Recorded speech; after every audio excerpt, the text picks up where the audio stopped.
Semua saham yang saya beli itu semua sahamnya nggak terkenal. Setelah saya beli baru terkenal. Wow.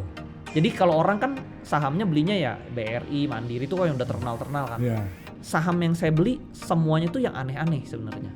Kayak dulu orang nggak pernah dengar Arto. Apa itu Arto? Okay.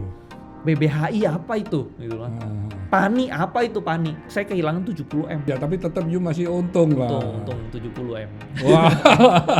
Yang dihitung yang untungnya aja lah. Ya, modalnya 40 jadi untung 30. 30 ya luar biasa lah. 30. Kerja apa you bisa untung segitu dalam waktu nggak sampai setahun kan? 2 bulan 3 bulan lah. Loh iya, you bisa menemukan seperti itu kan luar biasa. Saya selalu tapi cari yang kecil-kecil ada nggak gitu. pengalaman you backdoor listing yang akhirnya you gagal? Waktu itu saya telepon juga, tanya-tanya temen kan, ini gimana saham Pani bagus gak? Properti nggak ada yang naik, lihat aja semua properti, saham properti mati gitu loh, nggak bakal kemana-mana. Terus saya bilang, wah, saya udah terlanjur nih beli banyak, sekarang udah belasan miliar gitu loh. Wah, lu sih gila katanya, itu nggak bakal bisa keluar. Tapi saya yakin setelah red issue pasti jadi liquid nih. Saya nggak dengerin, saya tetap beli terus, beli terus, sampai puluhan miliar itu. Terus itu nggak langsung untung, 6 bulan sahamnya tidur. Di bulan ke-6 dia setelah red issue terbang Pak Hermanto sahamnya. Bukan you yang nerbangin ya? Bukan. Kalau awal-awal mungkin masih dari bisa ya. Dari berapa ke berapa itu? Itu terbang dari 700 perak ke 2000. Ke 2000. 3 kali. 3 kali. Tapi dari 2000 dia sempat turun dulu. 2000 balik lagi ke 800. Wow. Terus dia tidur. Dari 800 itu terbang ke 5.000. Ke 5.000. You tetap nggak lepas loh. Nggak lepas. Malah nambah. Belum nambah, nggak nambah juga, nggak nambah. Kayak wah, tiba ya Pak Hermanto saya hitung lah dari puluhan miliar itu kalau 700 iya udah ratusan miliar dari situ. Betul, dari Pani doang udah ratusan miliar. Dari situ ya udah dia naik lagi lebih tinggi ya saya makin gede lagi. Jadi sebenarnya kalau ditanya stepnya gak susah, saya dari 3 itu udah langsung gede. Tapi ada trading itu juga nambah juga. Trading bisa nambah 10-20an miliar bisa. Iya. Gitu. Karena kan udah kapitalnya udah gede. Dan dia memang fokus mencari ini ya, backdoor listing ya. Iya, saya tuh selalu untung besar di backdoor listing. You lihat berita terus gitu. Betul. Ya. Sama yang terakhir kan kita di Karwe juga ya. Karwe itu yang 100 ya. Iya, itu saya beli di harga 300 perak. Iya, itu ya you berani banget ya. Iya, karena you lihat yang akuisisi 100 ya. 100. Padahal mau diapain sama 100 belum tahu. Sebenarnya belum tahu, masih spekulasi lah. Iya. Terus tiba naik kan. Ownernya juga nggak ngerti kenapa naik.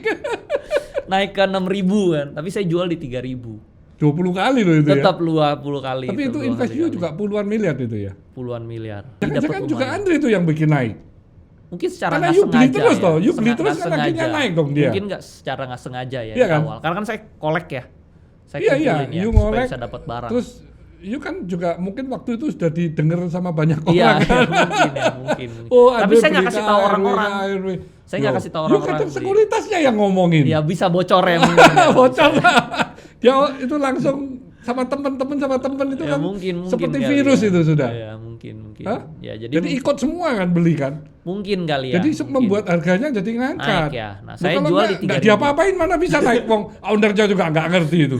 Iya rame lah, pokoknya rame lah saat itu, betul. Karena kan belum diapa-apain, dia juga. Dulu tuh saya pikir tuh dia mau dimasukin aset Meratus yang 30 kan enggak, kan ternyata enggak, betul. Begitu iya. saya tahu ternyata enggak, disitulah saya jual.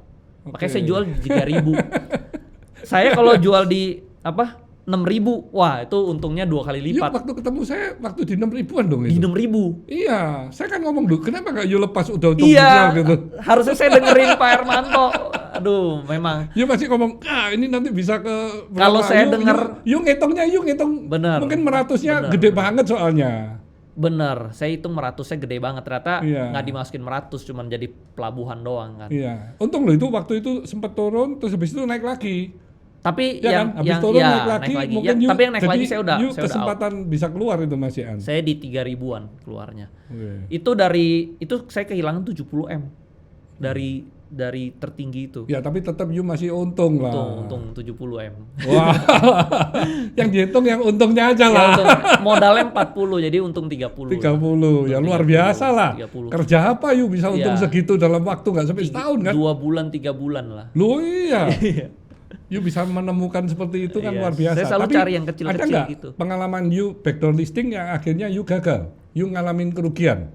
Kerugian belum ada. Wow. Belum. Kan banyak ini pengusaha besar yang karena masih, saya masuknya masih membeli. Betul, karena saya masuknya di awal nih. Jadi begitu dia naik tinggi, dia turun, saya masih sempat jual. Oh. Nah, kebetulan saya pakai sekuritas yang bagus. Jadi kalau misalnya dia turun, saya bisa keluar duluan. Saya bisa antriannya pertama gitu, keluar duluan. Ya. Jadi orang lain antriannya belakang, saya antriannya depan, saya keluar dulu. Oke. Ya paling keuntungannya aja berkurang, tapi masih selamat lah. Ya. Masih selamat. Jadi gitu. so far you masih fokuskan ke ini ya? Iya, karena saya udah kayak berasa enak gitu loh. Oh. Untungnya maksimal. Ya tapi ada juga yang saya masuk saham-saham yang kayak blue chip itu ada juga lah. Iya. Gitu. Nah dalam pengalaman Andre sukses di bidang investasi saham ya. Nah akhirnya Andre juga mendirikan satu usaha ya? Iya, karena kan edukasi saham, betul. Karena kan kalau invest doang bosen ya. Iya. Kayak cuman masa kita masih muda nih cuman nungguin saham naik doang gitu loh. Jadi di situ saya tadi awalnya iseng-iseng gitu loh. Nggak bayar awalnya? Awalnya nggak bayar, awalnya gratis. Cuman gratis kok kayaknya saya yang capek, saya bikin materi 3 minggu. Salah pun juga dimaki. Iya, salah pun dimaki, untung nggak dapat apa-apa gitu kan. Udahlah karena masih banyak yang nanya, saya bikin berbayar aja gitu loh. Jadi you juga tahu lebih kesaring dong, yang serius yang mana? Yang serius, karena kalau gratis orang nggak niat gitu, terus kita nggak dihargai. Iya. Begitu berbayar, mereka lebih niat, kita lebih dihargain lah. Itu melalui Zoom atau awalnya offline? Zoom, awalnya online. Tahun berapa awalnya? Itu belum lama, baru 3 tahun lalu, berarti 2023. Oh, pas you masuk ke Pani dong itu ya? Iya, pasti masuk Pani. Berarti banyak yang cuan. Banyak yang cuan, bener banyak yang cuan. Cuan di Pani semua. Banyak cuan di Pani, bener. Ya. Saya ada temen yang cuman dari 300 juta, sekarang duitnya puluhan miliar. Oh, gitu. Ya. Ya kalau saya aja jadi ratusan, dia juga jadi puluhan kan. Ada yang jadi miliaran tuh banyak sekali, sukses story-nya tuh banyak. Yeah. Jadi dari mulut ke mulut lah, mulut ke mulut. Tadinya juga yang ikut kelas juga nggak banyak, 20. Cuman seiring berjalannya waktu, karena mereka untung, ngajak temannya jadi rame. Berapa? Kalau sekarang ada berapa? Sekarang tertinggi tuh sebulan bisa hampir 1000 orang sekali seminar. Dan gitu. Yang sudah Andre ajarin itu sudah berapa banyak ini sekarang? Kalau ajarin total kalau di grup kita sih membernya 18 ribuan ya. Sudah 18 ribuan. Tapi mungkin kalau yang itu kan yang free ya. Kalau yang berbayar mungkin ya setengahnya lah. Banyak sekali 9.000. Enggak, sepertiga lah, sorry. Sepertiga lah. Dan itu Andre perlu ada license atau enggak? Kalau cuma edukasi seperti itu. Saya sih bikin ini ya. License dari OJK atau dari bursa? Nggak ada? Enggak. Tapi saya ada izin ini. Diri saya sendiri WMI sama WPPE. Saya ambil sertifikasi. WMI itu Wakil Manajer Investasi. WPPE itu untuk perdagangan efek. Wakil perantara untuk perdagangan orang yang efek. Bekerja di sekuritas atau bekerja betul. Di aset manajemen? Betul. Perlu 2 ini. Itu kalau WMI kan udah bisa manage portfolio lah. Jadi saya udah ambil sertifikasi ini sebenarnya. Ya. Itu aja sih. Gitu. Nah itu pertemuannya berapa rutin? Kadang sebulan sekali, kadang 2 bulan sekali. Ya setahun mungkin adalah 10 kali setahun. 9 sampai 10 kali setahun. Yang nama perusahaannya Hakimson itu ya? Enggak, Stockwise. Stockwise. Kalau yang Hakimson itu? Hakimson itu dulu perusahaan alat berat saya itu dulu. Ini alat berat saya dari dulu masih saya keep gitu. Sekarang saya kalau ada uang, saya pakai sekarang. Jadi kalau saya ada uang, saya taruh di sana, ya saya buat beli saham aja. Gitu. Tapi nggak sudah duit sendiri aja. Seperti kayak holding gitu aja. Iya, holding aja. Nggak aktif untuk beroperasinya ya. Jadi si Stockwise ini memang dimiliki sama si Hakim Son. Oh, you jadikan holdingnya. Betul. Bagus ya nama Stockwise. Betul, iya. Sudah you daftarkan tuh? Udah. Saya udah pikir-pikir tuh, udah. Ada Stockbit ya? Stockbit itu sekuritas ya? Sekuritas Stockbit. Stockbit. Saya Stockwise. Stockwise. Betul. Ya, bagus lah. Yang Andre lakukan saat ini sudah sesuai dengan harapan atau Andre masih ingin kembangkan lagi ini? Kalau di secara finansial udah sesuai ya. Karena dari 2 ini aja sebenarnya udah cukup banget sih. Cuman kedepannya kalau saya ngegolnya itu pengen kembangin lagi si Stockwise ini jadi ke media. Oke. Karena saya lihat itu kedepannya itu orang udah nggak nonton TV. Iya. Orang tuh lihatnya tuh dari sosmed, dari YouTube, dari Instagram. Bahkan sekarang orang Indonesia kan terkenal males baca berita ya. Iya. Daripada dia baca berita tuh, dia mendingan sekarang lihat ke Instagram. Iya. Gitu. Jadi saya kemarin tuh denger di Amerika juga mulai tren anak Gen Z itu mereka tuh sekarang lihatnya dari sosmed. Kalau berita udah ke filter gitu loh berita yang pentingnya. Sedangkan kalau misalnya dia dari website gitu kan banyak banget beritanya gitu loh. Nah jadi kedepannya saya mau kembangin ini jadi media sama sekolah lah. Cita-citanya bikin jadi sekolah gitu loh. Sekolah finance lah gitu loh. Nah kalau Andre lihat sendiri mengenai pasar modal di Indonesia ini bagaimana? Nah kan kalau orang sebelah kan selalu bilang wah apa IHSG itu returnnya kecil gitu ya. Jadi sebenarnya sama lah kayak kita berbisnis kan ada yang namanya 80-20 rules itu ya.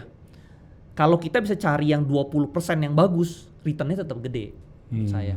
Kalau kita returnnya jelek, artinya kita dapat 80% yang jelek gitu loh.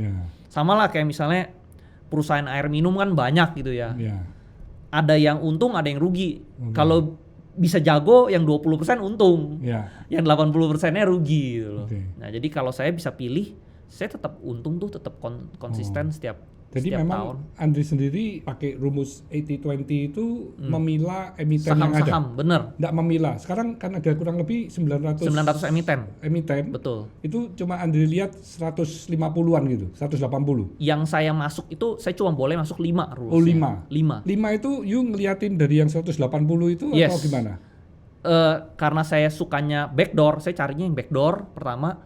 Kedua yang dia misalnya kalau blue chip itu yang dia udah terkoreksi lebih dari 50%. Oh, blue chip yang lebih dari 50%. Yes, kayak BRI, BNI. Sudah mulai you pantau. Menarik nih, karena dia bisa recover kan. Yes. You bisa mantau itu berapa emiten? Saya ada watchlist itu sekitar 30 emiten. Itu you fokus di 30 itu terus setiap hari? Yes, betul. Jadi dari 30 itu bonus sama yang backdoor. Sama backdoor? Yes, tapi backdoor kan nggak setiap bulan ada ya.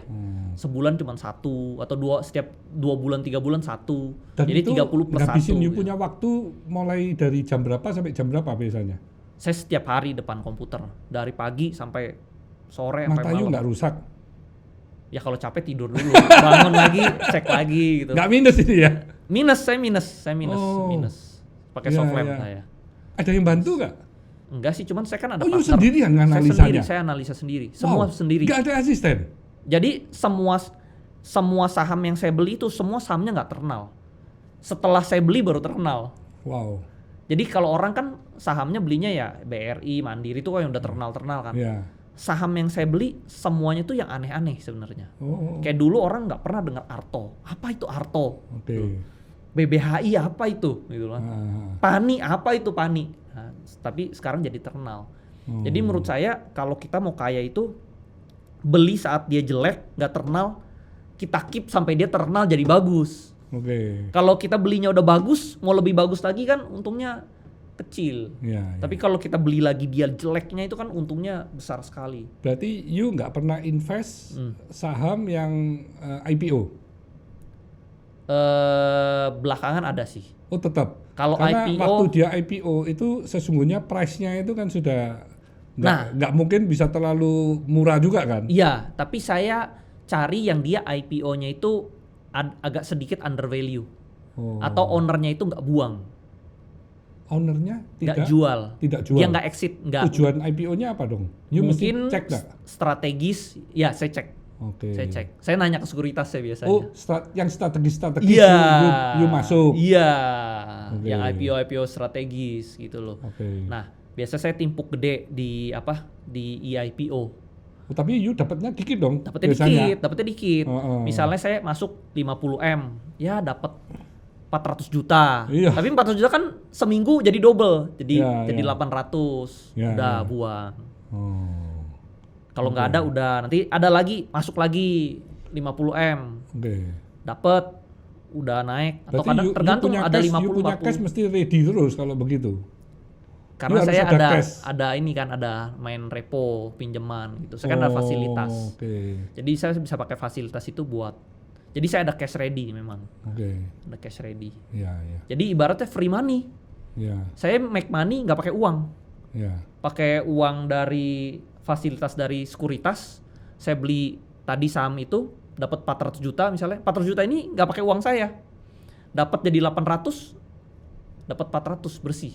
Iya, iya. Gitu loh. Hmm. Free money jadinya. Iya, iya. Jadi bener tuh kata papa saya dulu ya. Pas saya minta modal dia bilang, orang pinter tuh berbisnis nggak pakai modal, pakainya otak. Nah ini saya juga sama, pakai otak, modal otak doang gitu loh. Ya. Pelajarin emitennya. Tapi tetap masuk, lah ya, tetap modal harus ada nantinya. Karena ya, modal. Di awal mungkin memang semua orang yang sukses-sukses, you lihat juga nggak ada modal awalnya. Iya awalnya. Tapi begitu perusahaan sudah mulai gede, sudah mulai tambah besar, itu resiko kan tambah besar. Betul. You mesti harus ada backup. Betul. Kalau enggak, you cash. bisa nol semua, you bisa habis. Betul.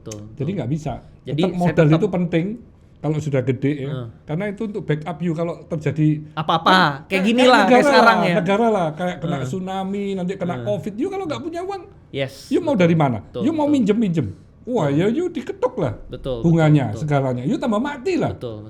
Jadi memang nggak bisa. Kalau mau sehat ya mesti harus ada cash. Mulai agak konservatif juga. Nah kalau saya kan nggak boleh terlalu agresif. Dari trading itu kan dapat untung nih kayak 400 itu saya nggak pernah tarikin. Ya. Jadi cash reserve-nya bertambah terus. Oke, ya itu mesti dijaga. Terus ada beberapa saham misalnya saya juga dapat allotment yang lebih gede gitu loh. Dari situ ya untungnya gede juga. Jadi dari trading kan juga saya bisa dapat untung hampir 100-an miliar. Dari juga. sisi sektor, Andre lihat nggak sektor apa yang you suka apa? Sektor apa aja sekarang? Finance, perbankan kan ya. Finance ya. Terus pertambangan. Batu bara ya kan. Coal. Terus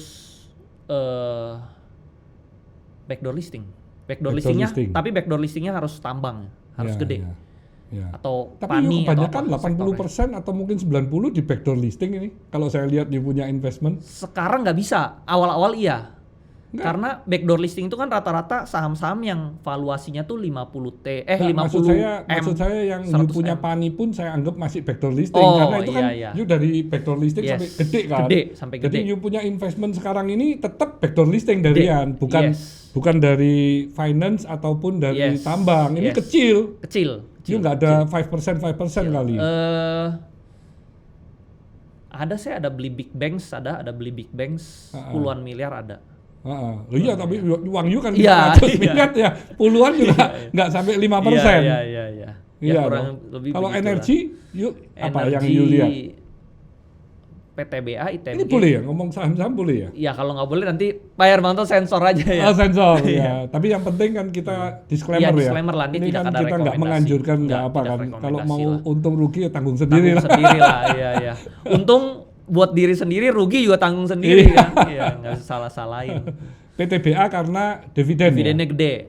Tapi PTBA. Sama itu ITMG juga barusan bagi dividen juga besar 2.240 belasan persen. Belasan ini kan final loh ini. Ada interimnya juga loh. Sebelumnya kan sudah bagi interim. Terus apalagi dia udah all time low. Gara-gara jadi capital gain-nya dapat, dividennya juga dapat. Nah, itu saya suka yang kayak gitu. Dan ini Presiden Trump menghidupkan 4 power plant yang pakai batu bara. Betul, benar. Ini Presiden batu bara banget ini. Iya, jadi hidup lagi. Dia nggak peduli tentang lingkungan ya. Iya, tapi kalau saya lihat ya dulu si Donald Trump ini juga awal-awal pas dia muda, dia banyak untung dari bursa saham. Oke. Jadi makanya tuh dia ngerti banget. Jadi sebenarnya pom-pomnya tuh dia sendiri. Dia suruh beli langsung naik hari ini kan. Soalnya kemarin malam dia sempat bilang time to buy, langsung naik semuanya, langsung naik ini rekor loh, bursa US kenaikan tertinggi loh. Wow. Dalam berapa puluh tahun terakhir loh. Yeah, jadi yang pom-pom dia juga gitu loh. Pump and dumpnya dia juga, yang dump juga dia, yang pom-pom juga dia. Luar biasa ini, koboi banget. Dia udah beli dulu kali ya dari bawah ya. Dia aja bikin meme coin kan waktu itu, Trump coin. Makanya kalau menurut Andre gimana ini tentang tarif Trump ini ya? Kalau menurut saya sekarang masih tentatif ya, karena kan soalnya kan ini cuma bertahan 90 hari doang ya. Ya ini dirubah-rubah terus ya? Iya dirubah-rubah terus, belum ada terakhir, kepastian. Ini 90 cuma dikenakan 10% untuk non-China. Yes, masih belum fleksibel. Yang China-nya tetap tinggi nih. Iya, terus menurut saya China nggak mungkin. Dia balas langsung. Pasti balas. Cuman berapa menit aja dibalas. China itu kan, dia kan presiden yang ngurus 1 miliar orang kan.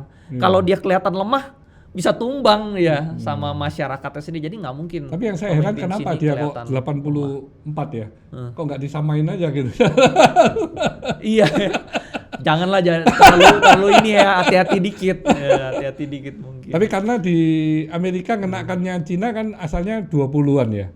Terus baru ditambah 100 jadi 104. Iya. Terus dinaikin lagi nih kayaknya dinaikin lagi jadi di atas. Nah, dinaikin 34, terus dinaikin lagi 50, iya, jadi 104. Iya, 104. Nah, Cina ngenakan cuma 84 kan. Iya. 20-nya karena nggak dihitung itu. Cuman sebenarnya nggak adilnya apa tau? Si Trump itu cuman hitung ekspor impor. Dia nggak hitung digital dia, film bioskop. Ini di-ban semua loh di China sekarang. Iya. Di-ban loh. Tapi maksudnya dia nggak adil ke seluruh dunia gitu loh. Iya. Dia hitungnya cuman, misalnya dia hitung Indonesia, ekspor impornya negatif. Tapi kan kalau dihitung sama Facebook Ads, Google Ads, Netflix, itu kan nggak bayar pajak semua, bayar ke sana semua. Jadi si Donald Trump nggak adil. Dan gitu. nanti kerugian Amerika yang terbesar itu perusahaan-perusahaan dari US yang invest bayarnya di China, mahal. Di China, wah ini dikenain aturan-aturan segala macam aturan ya. Jadi mungkin seperti F&B yang sudah ada di film Hollywood aja katanya di China mau pun ini betul. bisa mati semua ini nanti. Kalau dipersulit kan mati semua dia. Betul. Ya kan? Karena Cina itu kan marketnya besar banget. Enggak, dia justru kesempatan ini mau dibuang semua tuh yang berbau US. Betul. Film itu Amerika kehilangan 1 miliar pelanggan. Gila itu. Dari film bioskop aja dia kehilangan berapa besar kan? Iya. Bahkan itu berarti omset sales semuanya kalau turun bisa rugi loh perusahaannya. Bahkan saya pernah bikin studi ya sama orang China dulu ya. Kita jago di satu Eropa sama jago di satu Cina. Jago di satu Cina lebih besar. Iya. Dibanding Eropa udah begitu banyak negara ya, belasan negara. Kita udah jualan barang nih ke belasan negara, sama jualan di satu Cina doang. Satu Cina lebih besar. Makanya. Ini kan kayak seperti bermain catur ini ya, lagi perang-perangan ya. Makanya kita ini di Indonesia jangan sampai terhimpit kan ya. Kita justru harus cari kesempatan ya, apa yang tapi gajah sama gajah berantem kadang semutnya keinjek juga ya. Tapi kita yang kecil-kecil Indonesia kan sudah bukan semut.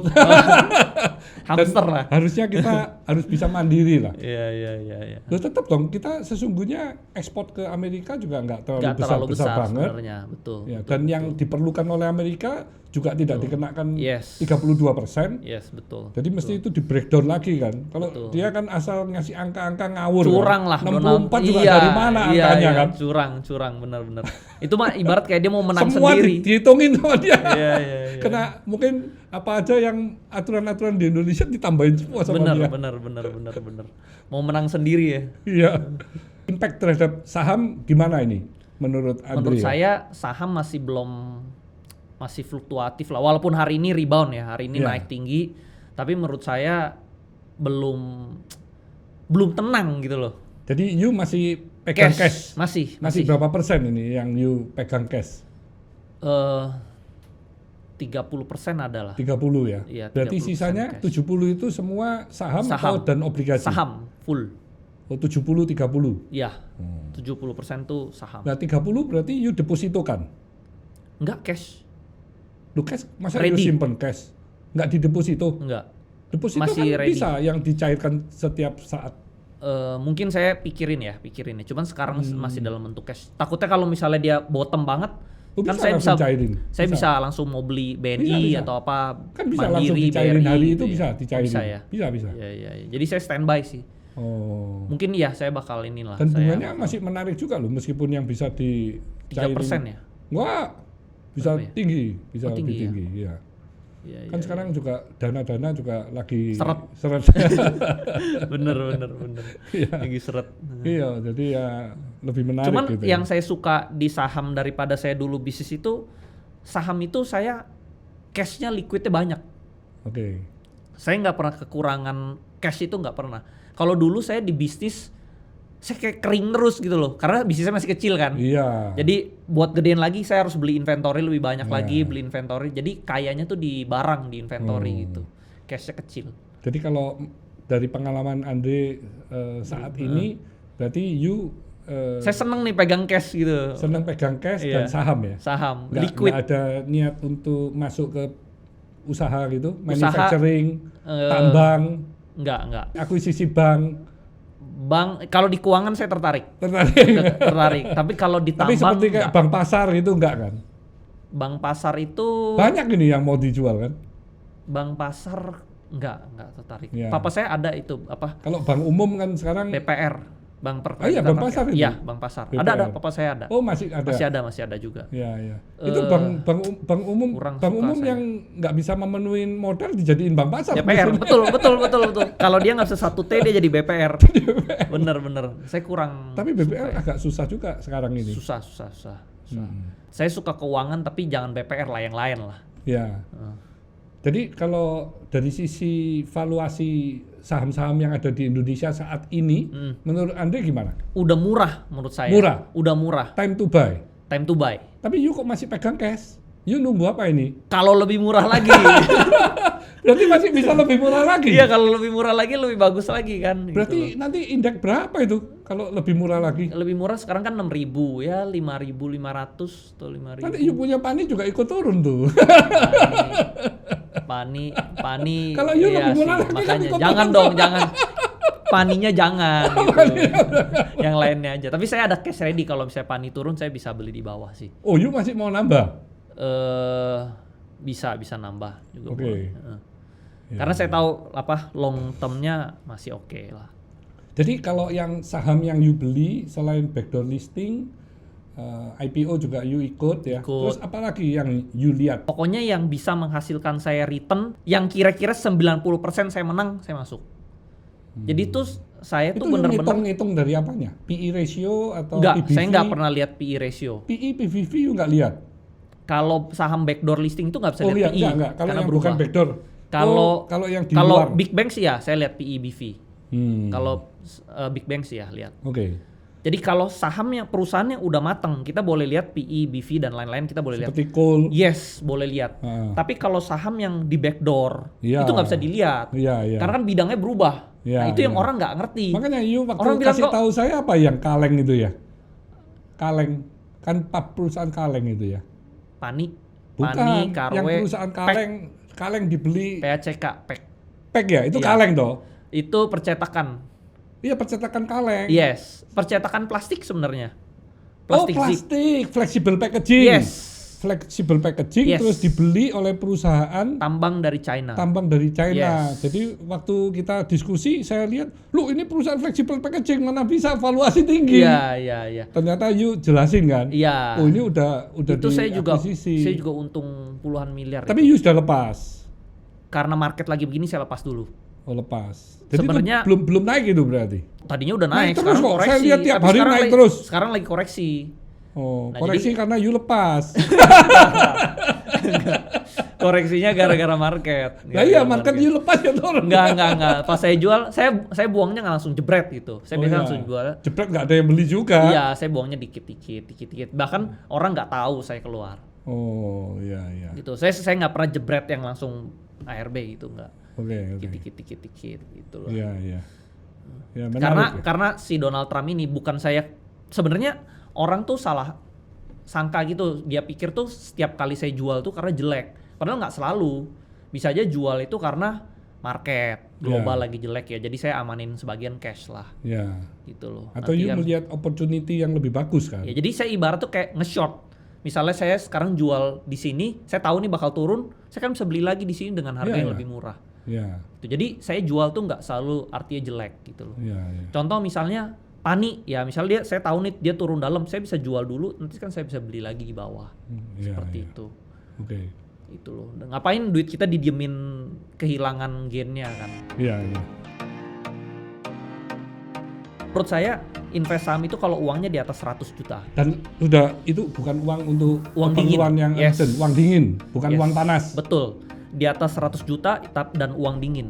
Kalau di bawah 100 udah kerja dulu lah. Dan cari uang itu kan nggak mudah. Betul. Jadi waktu beli saham itu jangan hati-hati. Ikut-ikut.